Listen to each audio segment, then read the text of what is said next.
If an adult is not baptized, will they ever be allowed to enter heaven? Okay.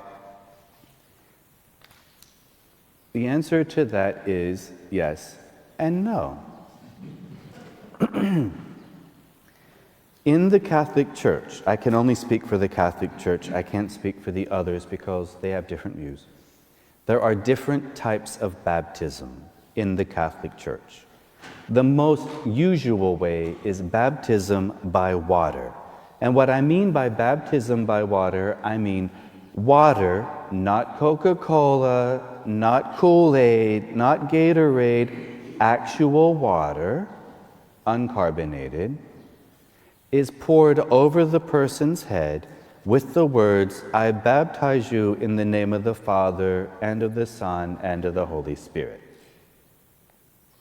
The person who's doing that should be a priest or deacon, not grandma who wants the baby baptized in the bathtub.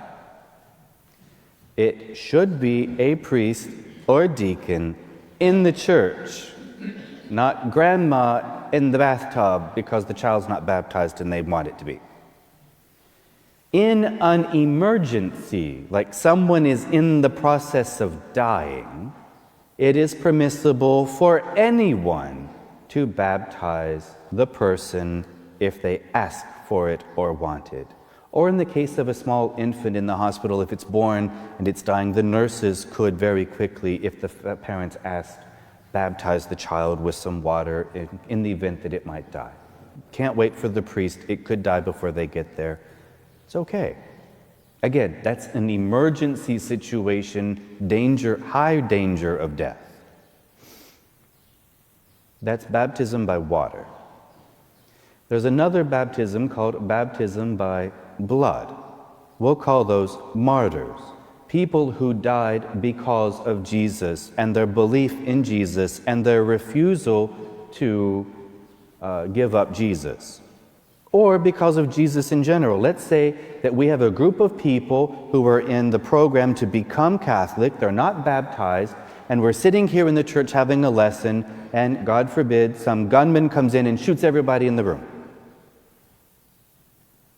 Do they go to heaven? They're not baptized, they're adults, they're preparing for baptism, and they get shot. They would be admitted in for two reasons. One, the baptism by blood, but also baptism by desire. Someone who wants to be baptized, but because of whatever the circumstances are currently unable to do so. Let's say that it is someone who's in a Muslim country. They are Muslim, they decide that Jesus is the way to go. They're trying to find a way to become Christian, but in those Muslim countries, if you abandon the Muslim faith, the Islamic faith, you are executed for abandoning the Islamic faith. Let's say that they're trying to find a way to exit the country so that they can embrace Jesus with baptism, but they die before they get there. Baptism by desire.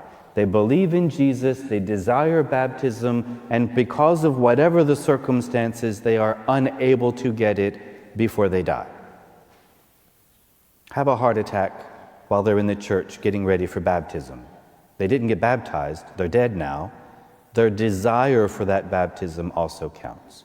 So see, in the Catholic Church, we have more than just baptism by water. It is the most common, the most frequent, the ordinary means, but it is not the only means. And one time when I was in Florida at the church there, we had a gentleman who was in the RCIA program who also was terminal. He was terminally ill. He died about a month after he was brought into the church. But he was afraid he might die before he could be baptized. And we told him that if he started to have a decline in health, that we would go ahead and just do it, even if it was before Easter. It didn't happen, thanks be to God.